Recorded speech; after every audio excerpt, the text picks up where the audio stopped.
ರೀತಿ ಹೋರಾಟ ಮಾಡಿದೀವಿ ಅಂತ ನಾವೆಲ್ಲ ಯುವಕರು ತೋರಿಸಿದೀವಿ. ಆ ರೀತಿ ವಿಧಾನಸೌಧದಲ್ಲಿ ಮುಖ್ಯ ಹಾಕಂತದ್ದು ದೊಡ್ಡ ವಿಷಯನೇ ಅಲ್ಲ.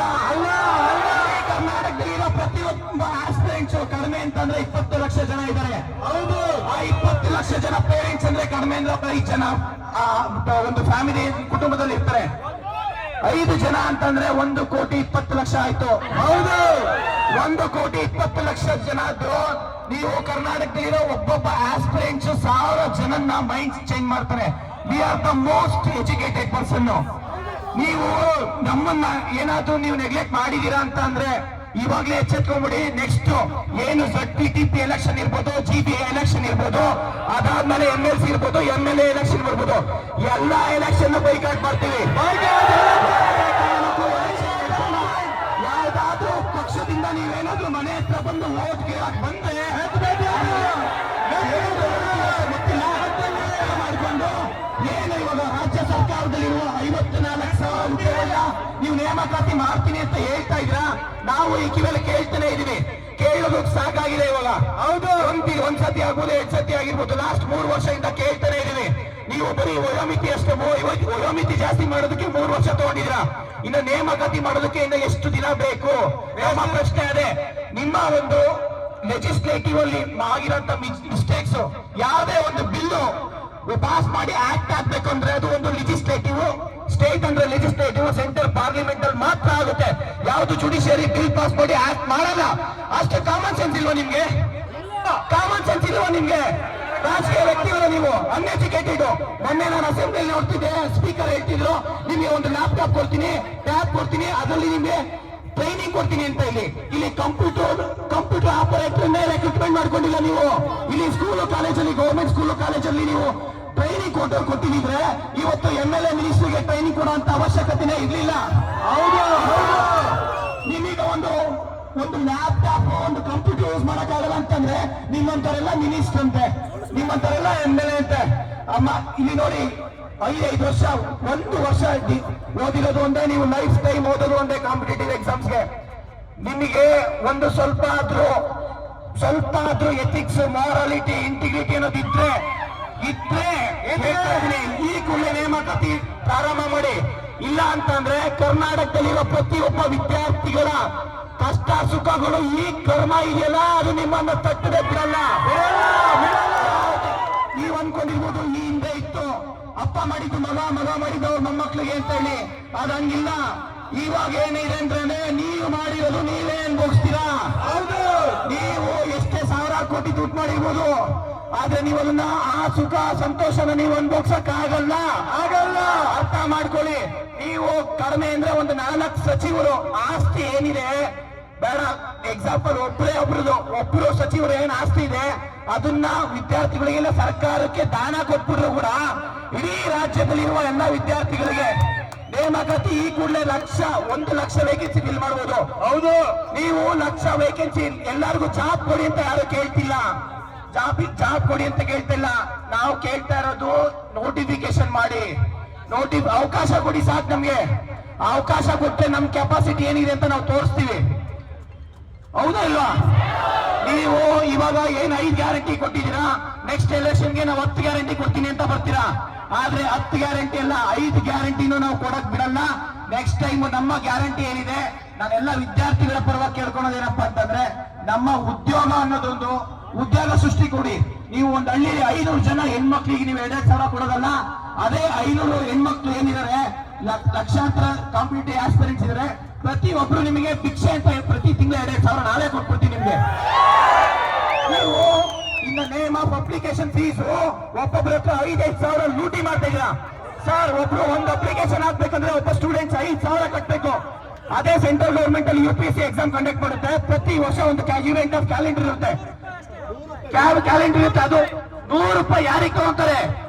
ಅದರಲ್ಲೂ GM ಕ್ಯಾಂಡಿಡೇಟ್ಗೆ, OBCಗೆ 100 ರೂಪಾಯಿ, SC ST ಮತ್ತೆ ಡಿಸೇಬಲ್ಡ್ ಪರ್ಸನ್ಗೆ, ವುಮೆನ್ಸ್ಗೆ ಫ್ರೀ ಆಫ್ ಕಾಸ್ಟ್ ಇದೆ.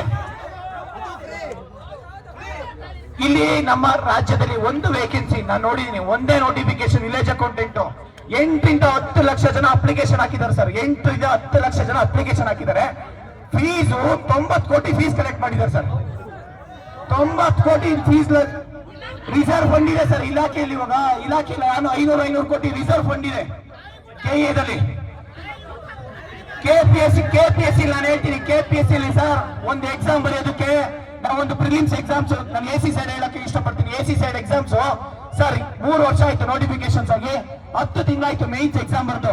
ಸರ್ ಒಂದೇ ಒಂದು ತಿಂಗಳ ಅವಕಾಶ ಕೊಡಿ, ಮೇನ್ಸ್ ಓದ್ಕೊಂತಾರೆ. ಪ್ರಿಲಿಮ್ಸ್ ಆದ್ಮೇಲೆ ಇಮಿಡಿಯೇಟ್ 15 ದಿನ 20 ದಿನದಲ್ಲಿ ಎಕ್ಸಾಮ್ಸ್ ಇತ್ತು ಸರ್. 1 ತಿಂಗಳು ಮುಂದಕ್ಕೆ ಹಾಕಿ ಅವ್ರು ಚೆನ್ನಾಗಿ ಓದ್ಕೊಬಹುದು. ಬೇರೆ ಬೇರೆ ಕೆಲಸದಲ್ಲಿ ಇರ್ತಾರೆ, ಅದನ್ನ ರಿಸೈನ್ ಮಾಡಿ ಒಂದ್ ಸ್ವಲ್ಪ ಟೈಮ್ ಕೊಟ್ಟು ಹೋಗ್ತಾರೆ. ಅಂದ್ರೆ ಕೆಪಿಎಸ್ಸಿ ಟೈಮ್ ಕೊಡ್ಲಿಲ್ಲ ಸರ್. ನಾವು ಪ್ರೆಸ್ ಮೀಟ್ ಮಾಡಿದ್ವಿ, ಕೋರ್ಟ್ ಹೋದ್ವಿ, ಹಲವಾರು ಜನ MLA ಮಿನಿಸ್ಟರ್ಸ್ ಹತ್ರ ಮನೆ ಹತ್ರ ಅಲ್ದು ಕೊನೆಗೆ 1 ತಿಂಗಳು ಅವಕಾಶ ಕೊಟ್ಟರು. ಆ 1 ತಿಂಗಳು ಪೋಸ್ಟ್ಪೋನ್ ಮಾಡಿಸೋದಕ್ಕೆ ಇನ್ನೊಂದು ತಿಂಗಳು ಫುಲ್ ಅಲ್ದಾಡ್ಬೇಕು ಮನೆ ಹತ್ರ ಸರ್, ಎಲ್ಲರ ಮನೆ ಹತ್ರ. ಅದಾದ್ಮೇಲೆ 10 ತಿಂಗಳಾಗಿದೆ ಸರ್. ಕೆಪಿಎಸ್ಸಿ ಎಸಿ ಸೆಟ್ ಮೇನ್ಸ್ ನಡೆದು ಇಲ್ಲಿವರೆಗೂ ಕರೆಕ್ಷನ್ ಮಾಡಿಲ್ಲ ಸರ್, ವ್ಯಾಲ್ಯೂಯೇಷನ್ ಮಾಡಿಲ್ಲ, ಹಂಗೆ ಇಟ್ಕೊಂಡಿದ್ದಾರೆ. ಒಂದೊಂದು ರಿಸಲ್ಟ್ಸ್ ಬಿಡೋದಕ್ಕೆ 5 ವರ್ಷ ಮಾಡ್ತಾರೆ ಸರ್. 2019 FDA SDA ಅದ್ರ ರಿಸಲ್ಟ್ಸ್ ಇಲ್ಲಿವರೆಗೂ ಬಿಟ್ಟಿಲ್ಲ ಅವರು, ಅದ್ರ ಅಡಿಷನಲ್ ಲಿಸ್ಟ್ ಬಿಟ್ಟಿಲ್ಲ ಸರ್. PDO ಎಕ್ಸಾಮ್ ಆಗಿ ಸರ್ ಈ ಸರ್ಕಾರ ಬಂದು 2-3 ನೋಟಿಫಿಕೇಶನ್ ಆಯ್ತು ಸರ್. ಒಂದು CTI ಎಕ್ಸಾಮ್ ಆಯ್ತು, ಅದು ಸ್ಕ್ಯಾಮು. PDO ಅದು ಸ್ಕ್ಯಾಮು. ಅದರಲ್ಲೂ ಆಗಿದೆ ಇಲ್ವಾ? ಆದ್ರೆ ನಮ್ಮ ಹತ್ರ ಪ್ರೂಫ್ ಇಲ್ಲ ಅಷ್ಟೇ ಸರ್. ಅಲ್ಲೇ ನೋಡಿ ನಾನು ಹೇಳ್ತೀನಿ, ಕೆಪಿಎಸ್ಸಿ ಸರ್ ಒಂದು 5 ಜನ ಸೆಕ್ರೆಟರಿ ಚೇಂಜ್ ಆಗಿರ್ಬೋದು, ಅಲ್ಲಿರೋ ಎಕ್ಸಾಮಿನೇಷನ್ ಕಂಟ್ರೋಲ್ ಮಾತ್ರ ಚೇಂಜ್ ಆಗಿಲ್ಲ. ಅದೇಂಗ್ ಸರ್? 3 ವರ್ಷ 4 ವರ್ಷ ಆಯ್ತು ಒಂದೇ. ಅದೇಂಗೆ ಸರ್? ನಾವು ಕರಪ್ಷನ್ ಒಂದ್ ಕಡೆಯಿಂದ ಕಂಟ್ರೋಲ್ ಮಾಡಿದ್ರೆ ಇನ್ನೊಂದ್ ಕಡೆಯಿಂದ ಒಬ್ಬರು ಉಟ್ಕೊಂಡಿರ್ತಾರೆ ಸರ್ ಅವರು. ನಾವ್ ಈ ಕಡೆ ಸೀರಿಯಸ್ ಆಗಿ ಯಾರಾದ್ರೂ ಒಬ್ಬ KPSC secretary sir examination controller ಅಂತಂದ್ರೆ ಕ್ವಶನ್ ಪೇಪರ್ ಯಾರು ರೆಡಿ ಮಾಡ್ತಾರೆ? Examination controller. ಬೇರೆ ಎಲ್ಲಾ ಕಡೆ ಊರೆಲ್ಲ ಫುಲ್ ಸ್ಟ್ರಿಕ್ಟ್ ಆಗಿ ನಡೆಸಿ ಮನೆ ಒಳಗಡೆ ಕಳ್ತನ ಮಾಡ್ತಾರೆ ಅವರು, ಹೌದಲ್ವಾ? ಅದರಲ್ಲಿ ಸರ್ ಕೆಇ ಅಂತ 5th ಆಪ್ಷನ್ ಬರುತ್ತೆ. ಪ್ಲಸ್ ನಾವೇ ಎಷ್ಟು ಸತಿ ಹೋರಾಟ ಮಾಡಿದೀವಿ ಕೆಇ ರಿಫಾರ್ಮ್ ಮಾಡೋದಕ್ಕೆ. ಈ ಹಿಂದೆ ಇದ್ದಂತ ಎಕ್ಸಿಕ್ಯೂಟಿವ್ ಡೈರೆಕ್ಟರ್ ಅವ್ರ ಹೆಸರು ತಗೊಳೋದ್ ಬೇಡ, IAS ಆಫೀಸರು ಅಲ್ಪ ಸ್ವಲ್ಪ ಕರಪ್ಷನ್ ಆಗುತ್ತೆ ಅಂತ ಹೇಳಿದ್ರು ಸರ್. ಕಂಟಿನ್ಯೂಸ್ ಆಗಿ ಅವ್ರ ಹಿಂದೆ ಬಿದ್ದು ಎಲ್ಲ ಮಿನಿಸ್ಟರ್ ಹೋಗಿ ಮನವಿ ಕೊಟ್ಟು ಅವ್ರನ್ನ ಟ್ರಾನ್ಸ್ಫರ್ ಮಾಡಿಸಿದ್ವಿ ಸರ್. ಅದಾದ್ಮೇಲೆ executive director Prasanna Kumar sir ಅಂತ ಬಂದ್ರು. ಇದೇನಂದ್ರೆ ಇವತ್ತು ಬಡವರು ಎಷ್ಟೊಂದು ಜನ ಸರ್ ನಾನ್ ನೋಡಿದೀನಿ, ಹವಾಯಿ ಚಪ್ಪಲಿ ಹಾಕೊಂಡಿರೋನು ಇವತ್ತು PSI ಆಗಿದ್ದಾರೆ. ಎಷ್ಟೋ ಜನ 2-3 ಪೋಸ್ಟ್ ಅಲ್ಲಿ ಅಂದ್ರೆ 2-3 ಕಾಮನ್ ಕ್ಯಾಂಡಿಡೇಟ್ಸ್ ಇದೆ ಸರ್. ಆದ್ರೆ ಯಾಕೆ ಅಂತಂದ್ರೆ ಆಟ ಅಧಿಕಾರಿಗಳು ಕೆಪಿಎಸ್ಸಿ ಬೋರ್ಡ್ ಮೇಲೆ ಕಿಕ್ ಬಿಡ್ಸಾಕಿ ಸರ್. ಕೆಪಿಎಸ್ಸಿ ಮತ್ತೆ ಕರ್ನಾಟಕ ಸ್ಟಾಫ್ ಸೆಲೆಕ್ಷನ್ ಕಮಿಷನ್ ಅಂತ ಮಾಡಿ ಸರ್. ಸೆಂಟ್ರಲ್ ಗೌರ್ಮೆಂಟ್ ಅಲ್ಲಿ ಸರ್ ಎವ್ರಿ ಇಯರ್ ನೋಟಿಫಿಕೇಶನ್ ಆಗುತ್ತೆ. 1 ಲಕ್ಷ 1.5 ಲಕ್ಷ ವೇಕೆನ್ಸಿ ಫಿಲ್ ಮಾಡ್ತಾರೆ. ನಮ್ ಸ್ಟೇಟ್ ಅಲ್ಲಿ ಅದು ಸ್ಟಾಫ್ ಸೆಲೆಕ್ಷನ್ ಕಮಿಷನ್ 30,000 40,000 ಒಂದೇ ಅಪ್ಲಿಕೇಶನ್ ಫೀಸು, ಒಂದೇ ಅಪ್ಲಿಕೇಶನ್, ಒಂದೇ ಎಕ್ಸಾಮ್ಸ್ ಕಾಮನ್ ಎಲ್ಲರಿಗೂ ಎಲ್ಲಾ ಪೋಸ್ಟ್ ಅದರಲ್ಲಿ ಇರುತ್ತೆ sir. Group C syllabus common ಇರುತ್ತೆ. ಅದ್ರಲ್ಲಿ ನಮ್ಮ ಕರ್ನಾಟಕದಲ್ಲಿ ಯಾಕೆ ಬರಬಾರ್ದು sir? Karnataka staff selection commission ಅಂತ ಯಾಕೆ ತಗೊಂಡ್ಬರ್ಬಾರ್ದು? ಒಂದೇ ಎಕ್ಸಾಮ್ ಸರ್. ಇಲ್ಲಿ ಕರ್ನಾಟಕದಲ್ಲಿ ಎಲ್ಲಾ ಗ್ರೂಪ್ C ಸಿಲೆಬಸ್ಗೆ ಕಾಮನ್ ಸಿಲೆಬಸ್ ಇದೆ ಇಲ್ವಾ? ಒಂದೇ ಎಕ್ಸಾಮ್ ಮಾಡ್ಲಿ ಸರ್. ಇವ್ರು ಬೇಕು ಅಂತ ಏನ್ ಮಾಡ್ತಾರೆ ಅಂತಂದ್ರೆ 500,000 ನೋಟಿಫಿಕೇಶನ್ ವೇಕೆನ್ಸಿ ಕರೆಯಲ್ಲ ಸರ್. ಒಂದು ನೋಟಿಫಿಕೇಶನ್ ಅಲ್ಲಿ 5, 10, 15 ಒಂದೊಂದು ಟೈಮ್ 2, 1 ಸರ್. 5 ವೇಕೆನ್ಸಿ ಇದ್ರು ಎಲ್ಲಾರು ಲಕ್ಷಾಂತರ ಜನ ಅಪ್ಲಿಕೇಶನ್ ಹಾಕ್ತಾರೆ ಸರ್. ಮತ್ತೆ ಸರ್ ಒಂದೊಂದು ಅಪ್ಲಿಕೇಶನ್ ಹಾಕೋದಕ್ಕೆ ವಿದ್ಯಾರ್ಥಿಗಳು ಇವತ್ತು ಏನ್ ಮಾಡ್ತಾರೆ ಅಂತಂದ್ರೆ ಅವರು ಕ್ಯಾಟ್ರಿಂಗ್ ಕೆಲಸ ಮಾಡ್ತಾರೆ ಸರ್, ಓಲಾ ಉಬರ್ ಓಡಿಸ್ತಾರೆ ಸರ್, ಝೊಮ್ಯಾಟೊ ಸ್ವಿಗ್ಗಿ ರ್ಯಾಪಿಡೋ ಓಡಿಸ್ತಾರೆ ಸರ್. ಅಲ್ಲಿ ಬೆಳಗ್ಗೆಯಿಂದ ರಾತ್ರಿ 11 ಗಂಟೆ ತನಕ ಅಂದ್ರೆ ಒಂದು 8 ರಿಂದ 10 ಅವರು ಅಲ್ಲಿ ಓಡಿಸ್ಕೊಂಡ್ಬಂದು ಈ ಬೆಂಗಳೂರು ಸಿಟಿಯಲ್ಲಿ ಕಷ್ಟಪಟ್ಟು ಟ್ರಾಫಿಕ್ ಅಲ್ಲಿ ಗಾಡಿ ಓಡಿಸ್ಕೊಂಡಾದ್ಮೇಲೆ ಮಧ್ಯಾಹ್ನ 2-3 ಅವರ್ ಲೈಬ್ರರಿ ಹೋಗಿ ಕುತ್ಕೊಂಡು ಹೋಗ್ತಾ ಇದಾರೆ ಸರ್. ಆ ಪರಿಸ್ಥಿತಿ ಯಾಕೆ ಅಂತ ಕೇಳಿದ್ರೆ ನನ್ನ ಬಂದು ಮಾತಾಡ್ತಾರೆ ಸರ್ ನೋಟಿಫಿಕೇಶನ್ ಇಲ್ಲ. ನೋಟಿಫಿಕೇಶನ್ ಮಾಡೋ ತನಕ ನೋಟಿಫಿಕೇಶನ್ ಮಾಡೋದ್ರೊಳಗಡೆ ನಾನು ಸ್ವಲ್ಪ ತುಂಬಾ ಬಡತನ ಇದೆ ಸರ್, ಆಗ್ತಾ ಇಲ್ಲ. ನಾನು ಹೋಟೆಲ್ ಕೆಲಸ ಮಾಡ್ತಾ ಇದ್ದೀನಿ. ಎಷ್ಟೋ ಜನ ಇವತ್ತು ಬಾರಲ್ಲಿ ಕೆಲಸ ಮಾಡ್ಕೊಂಡು ಹೋಗ್ತಾ ಇದಾರೆ ಸರ್. ನಾನು ಧಾರವಾಡದಲ್ಲಿ ನೋಡಿದೀನಿ ಸರ್ ಎಷ್ಟೊಂದು ಜನ ಅಂತ ಬಾರಲ್ಲಿ ಕೆಲಸ ಮಾಡಿರೋನು ಇವತ್ತು ಸೆಲೆಕ್ಟ್ ಆಗಿದ್ದಾರೆ ಸರ್. ಅಂದ್ರೆ ಆಗಿರೋ ನೋಟಿಫಿಕೇಶನ್ ತುಂಬಾ ಕಡಿಮೆ ಸರ್. ಅದ್ರಲ್ಲೂ CTI, PDO, village accountant, BMTC sir, ಅದ್ರಲ್ಲೂ ಕಾಮನ್ ಎಲ್ಲಾ ಸ್ಟೂಡೆಂಟ್ಸ್ಗೂ ಅಪ್ಲೈ ಆಗಿರೋಂತ ಜಾಬ್ ಅಂದ್ರೆ ಎಲ್ಲರೂ ಬರೆಯಂತ ಒಂದು ನೋಟಿಫಿಕೇಶನ್ ಯಾವ್ದಾದ್ರು ಮಾಡಿತ್ತಂದ್ರೆ ಮ್ಯಾಕ್ಸಿಮಮ್ 1,000 ಇಂದ 2,000 ಪೋಸ್ಟ್ ಅಷ್ಟೇ ಸರ್.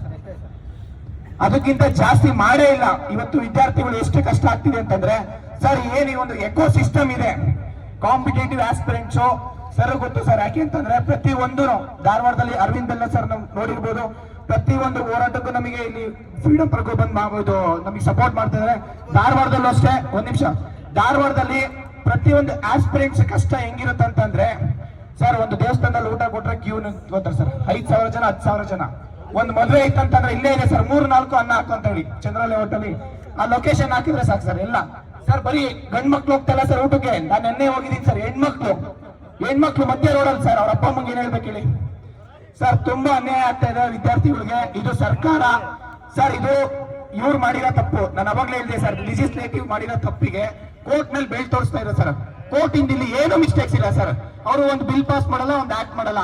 ಏನಾದ್ರೂ ಒಂದು ಬಿಲ್, ಒಂದು ಆಕ್ಟ್ ಬಂದಿದ್ರೆ ಅದನ್ನ ಕೋರ್ಟ್ ಏನ್ ಮಾಡುತ್ತೆ, ಪರಿಶೀಲನೆ ಮಾಡುತ್ತೆ. ಒಂದು ಸ್ಟ್ಯಾಚ್ಯೂಟ್ ಸರ್ ಅದು. ಕೋರ್ಟ್ ಕೆಲಸ ಏನಿದೆ ಸರ್, ತಪ್ಪು ಮಾಡಿದ್ಯಾ ಅದನ್ನ ಸ್ಟೇ ತಗೊಂಬತ್ತೆ ಸರಿಪಡಿಸಪ್ಪ ಅಂತ ಹೇಳ್ತಾರೆ ಸರ್. ಅದು ಬಿಟ್ಬಿಟ್ಟು ಇವರೇ ಡೇಟ್ ಕೇಳ್ತಾರೆ ಸರ್, ಮುಂದಕ್ಕೆ ಹಾಕೊಂಡೋಗಿ ಅಂತ ಹೇಳ್ತಾರೆ ಸರ್. ಒಂದೊಂದ್ಸತಿ ಇವರು ಏಜ್ ಅಟೆಂಡೇ ಆಗಲ್ಲ, ಅಡ್ವೊಕೇಟ್ಸ್ ಅಟೆಂಡ್ ಆಗಲ್ಲ. ಎಷ್ಟು ನೆಗ್ಲಿಜೆನ್ಸಿ ಅಂತಂದ್ರೆ, ಇಷ್ಟು ನೆಗ್ಲಿಜೆನ್ಸಿ ನನ್ನ ಜೀವನದಲ್ಲಿ ಇಡೀ ಇಂಡಿಯಾದಲ್ಲಿ ಯಾವ ಸ್ಟೇಟ್ ಇಷ್ಟು ನೆಗ್ಲಿಜೆನ್ಸಿ ನಾನು ನೋಡೇ ಇಲ್ಲ ಸರ್. ನಮ್ ಕರ್ನಾಟಕದಲ್ಲಿ ಪರಿಸ್ಥಿತಿ ಹೆಂಗಿದೆ ಅಂತಂದ್ರೆ ಸರ್, ನಿಜ ಹೇಳ್ತೀನಿ ಕೇಳಿ, ಇವ್ರ ಪರಿಸ್ಥಿತಿ ಯಾವ ದುಶ್ಮನ್ಗೂ ಬೇಡ ಅಂತ ಹೇಳ್ಬೇಕು ಸರ್. ಸರ್ ಸೆಷನ್ ಅಲ್ಲಿ ಮಾತಾಡೋದಲ್ಲ ಸರ್, ಇದು ಈ ಒಂದು ಹೋರಾಟ ಹೆಂಗೆ ಅಂತಂದ್ರೆ ಅನಿರ್ದಿಷ್ಟಾವಧಿ ಹೋರಾಟ ಆಗ್ಬೇಕು ಸರ್ ಇದು. ಯಾಕೆಂದ್ರೆ ಅನಿರ್ದಿಷ್ಟಾವಧಿ ಹೋರಾಟ ತಗೊಳ್ಳೋದು ಪ್ರತಿಯೊಬ್ಬ ಕರ್ತವ್ಯ ಸರ್ ಇದು. ಯಾಕೆಂದ್ರೆ ರಾಜ್ಯದಲ್ಲಿ ಒಬ್ಬರದಲ್ಲ ಸರ್ ಇದು. ಬಡವರಾಗಿ ಉಳಿತಾ ಇದಾರೆ, ಸಾಹುಕಾರರಾಗಿ ಉಳಿತಾ ಇದಾರೆ ಸರ್. ಇವ್ರ ತಂದೆ ತಾಯಿ ಏನು ದುಡಿತಾ ಇದಾರೆ, 5,000 10,000 ಕಡಿಮೆ ಅಂತಂದ್ರೆ ಇವ್ರು ಬೆಂಗಳೂರಲ್ಲಿ ಇರ್ಬೇಕಂದ್ರೆ 10,000 ಕಡಿಮೆ, ಯಾರಾದ್ರೂ ₹1 ಕಡಿಮೆ ಖರ್ಚು ಮಾಡ್ತಾರೆ ಯೋಚನೆ ಮಾಡಿ ಸರ್. ಅಷ್ಟು ದುಡ್ಡು ಇವರು ಇನ್ವೆಸ್ಟ್ ಮಾಡ್ತಿದ್ದಾರೆ ಸರ್. ಸರ್ ಇವ್ರು ಓದಿದಾದ್ಮೇಲೆ 1 ವರ್ಷ ಆಗ್ಲಿ, 5 ವರ್ಷ ಆಗ್ಲಿ, 10 ವರ್ಷ ಓದಿದಾದ್ಮೇಲೆ ಇವ್ರಿಗೆ ಯಾವ ಡಿಗ್ರಿ ಸರ್ಟಿಫಿಕೇಟ್ ಕೊಡಲ್ಲ ಸರ್, ಯಾವ PhD ಸರ್ಟಿಫಿಕೇಟ್ ಕೊಡಲ್ಲ ಇವರಿಗೆ. ಇವರ ಪರಿಸ್ಥಿತಿ ಆ ಮಟ್ಟಕ್ಕೆ ತಗೊಂಬಂದಿರೋದು ಮೂಲ ಕಾರಣ ಸರ್ಕಾರ ಸರ್, ಸತ್ಯ. ಯಾಕೆ ಅಂತಂದ್ರೆ ಇವತ್ತು ಯಾರಿಗೆ ನೀಡಿದೆ ಅವರಿಗೆ ಕೊಡೋದ್ ಬಿಟ್ಟು ಎಲ್ಲಾರ್ಗು ಫ್ರೀ ಫ್ರೀ ಫ್ರೀ ಫ್ರೀ ಅಂತ ಕೊಟ್ರೆ ದೇಶ ರಾಜ್ಯ ಹಿಂಗೆ ಆಗೋದು ಸರ್. ದಯವಿಟ್ಟು ಇದ್ರಿಗೆ ನಮ್ ಜೊತೆ ಕೈ ಜೋಡಿಸಿದ್ದಕ್ಕೆ ಎಲ್ಲ ವಿದ್ಯಾರ್ಥಿಗಳ ಪರವಾಗಿ ಅನಂತ ಧನ್ಯವಾದಗಳು ಸರ್ ಎಲ್ಲರಿಗೂ.